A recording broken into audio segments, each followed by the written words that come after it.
I'm Reverend Michelle Scott-Huffman. My pronouns are she, her. I'm the minister here at First UU, and I'm excited to be here with you today, and a little bit in awe of the beauty of the chalice, so I might just keep looking at it. I actually had it at my house for a couple days before it came here, and my wife was like, "Oh, we should get one of those.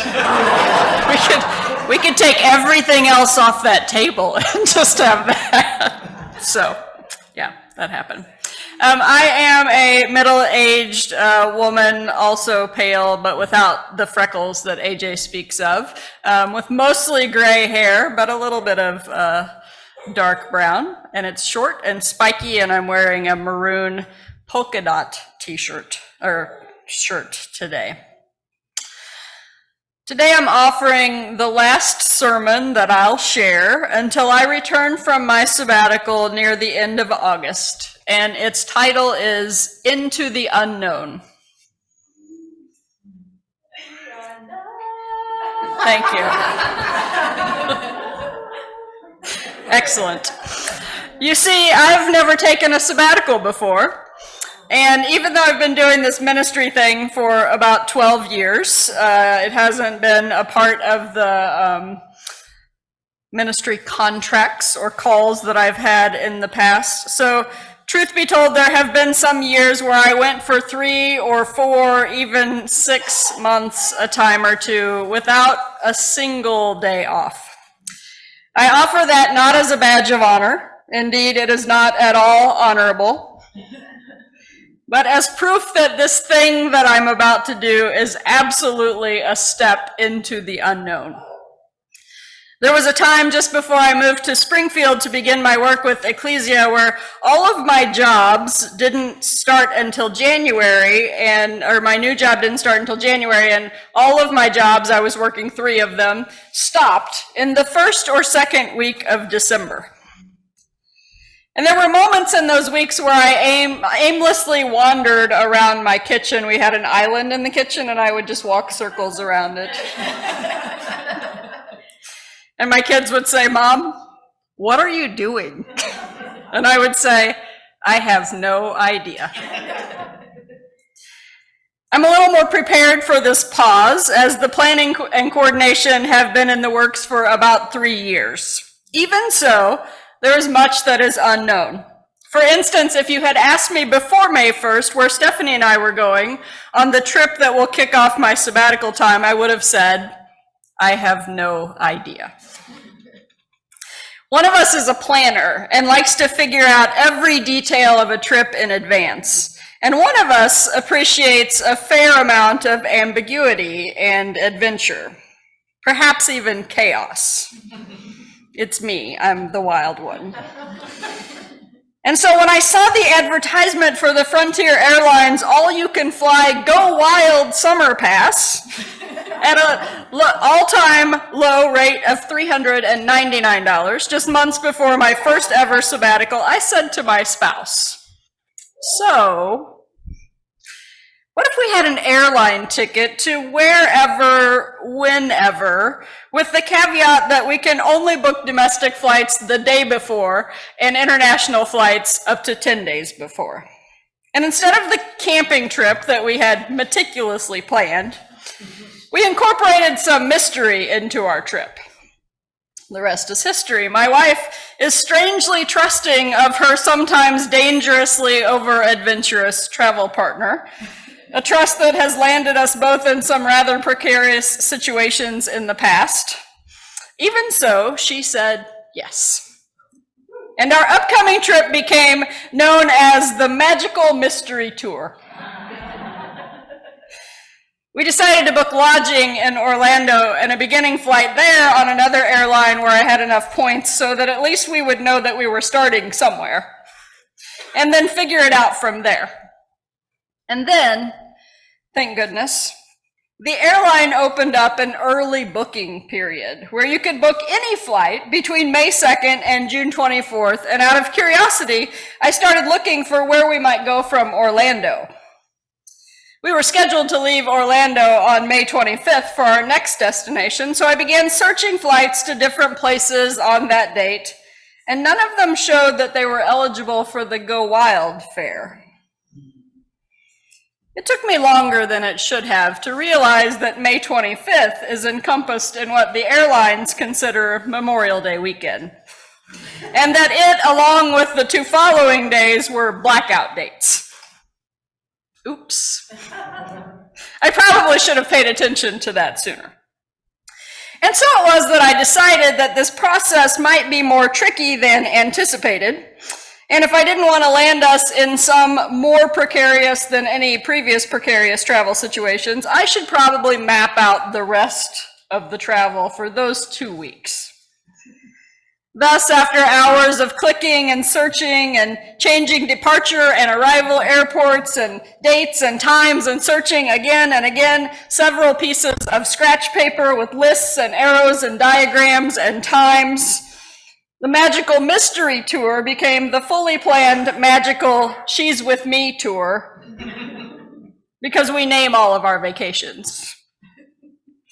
3 nights in Orlando, a train to Tampa, because there are no flights that I can take on that day, 2 nights in Tampa, then on to Denver with a carefully planned 10-hour overnight layover in Vegas, because that's really all you need in Vegas, and it's the site of one of those aforementioned previous precarious situations that I may have been responsible for in the past.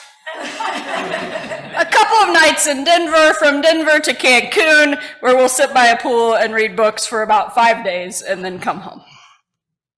And just like that, we have a wildly successful first 14 days of a 90-day sabbatical. Except that only one of us is actually on sabbatical, so the rest of it is up to me to figure out. A sabbatical, for those who don't know, is a planned extended period of retreat time from the tasks of ministry, often for a period of several months, usually somewhere between 3 and 6, taken a number of years after beginning service to a congregation. Some of you might be more familiar with the sabbatical in an academic context. Sometimes a sabbatical is a full year after 7 or so years of service, sometimes a semester, and sometimes somewhere in between. Often during an academic sabbatical, the person on leave is completing some research or putting the finishing touches on a book to be published. Likewise, sometimes in the ministry context, a religious professional is seeking some new learning experience that will enhance their work within the congregation when they return. When this is the case, the congregation is often doing their own work in a particular area, so that when the minister returns, everyone is refreshed and renewed and ready to move boldly into a new season together. In the case of my sabbatical this summer, I'll be attending a few conferences to include the UUA General Assembly, and will allow myself the unprogrammed space to process without the demands of the next sermon, the next pastoral care call, the next congregational meeting, the next this or the next that. All of those things bring me great joy, by the way, and also a break is good. Earlier this year, a mentor asked me about what I planned to accomplish on my sabbatical and what was my growing edge. And my response was simply rest and play. And so that has become my mantra, rest and play.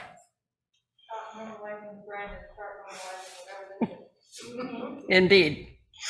My hope for you is that all of you too experience rest and play in some ways in this time, perhaps even creatively imagining what it looks like to rest and play together as a community.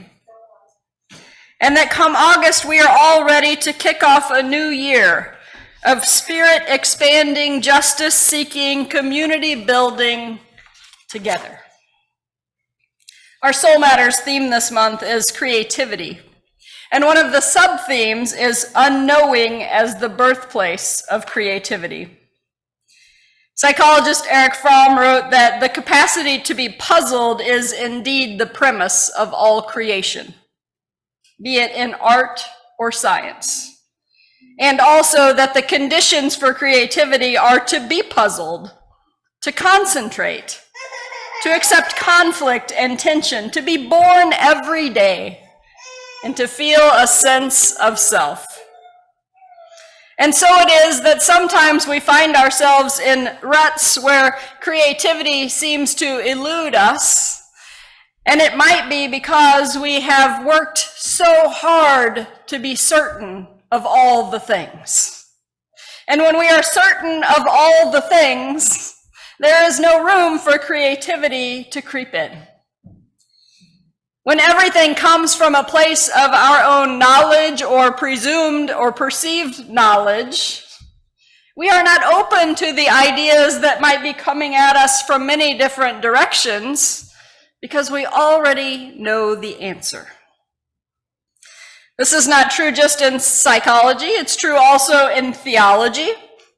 And so there are probably people in this room who have had some fairly negative thoughts about organized religion, right? So religion as a tool in and of itself is important. It is helpful. It is many, many good things. But the place where religion goes wrong is where we become sure that we know something and we think that everyone else should know the same thing in the same way.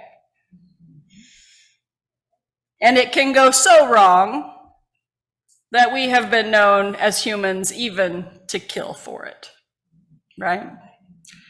All of that from the insistence that the thing that we know is right and absolute and necessary for the people around us.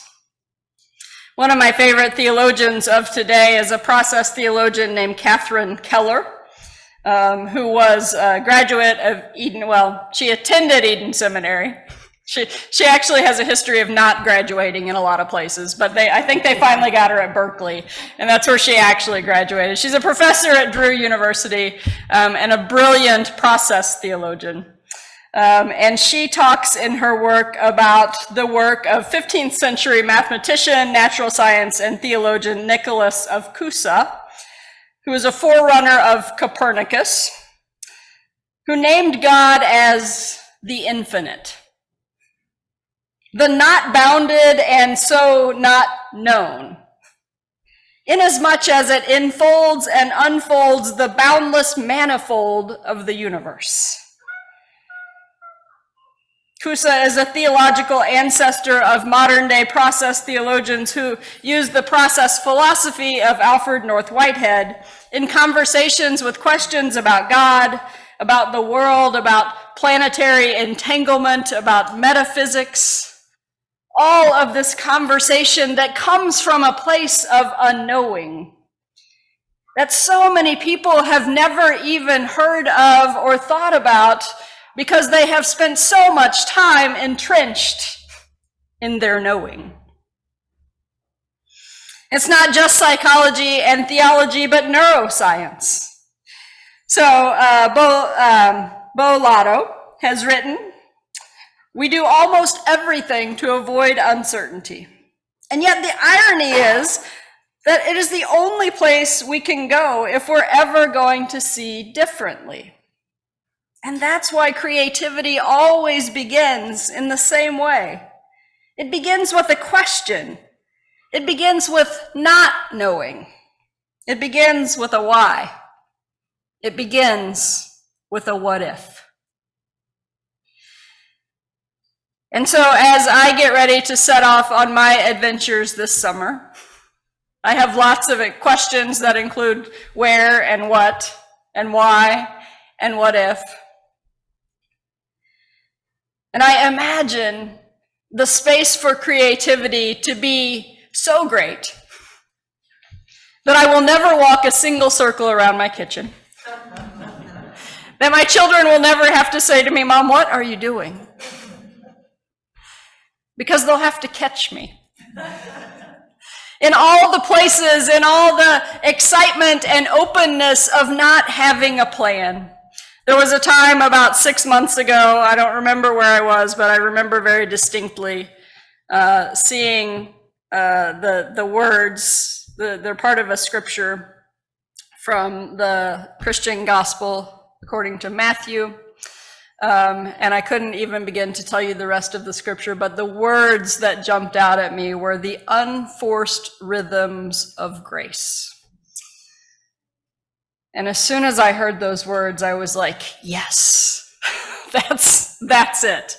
That's my whole program for these 90 days of my life, is to explore the unforced rhythms of grace, in which I know that the gifts of life are numerous, in which I know that the people that I meet, who I sometimes don't have time to explore deeply with, will grace me with all kinds of new knowledge and imaginings and understandings. And so as I move into this time that I'm very excited about, I hope that you also move into a time of unknown, of uncertainty, of questioning, of opening yourself to the gifts of what others have to offer, even when it seems like the thing that they know and the thing that we know are so far apart from one another that there can be no common ground. What if we let ourselves explore? And so my question for you all this morning is, what is the unknown that is inviting you in? Process theologians talk about the lure of a thing, the lure of the divine. What is the mystery that is luring you right now? And how can you lean into that? How can you explore that? How can you give that some space in your life? My hope is that we will all do more of that.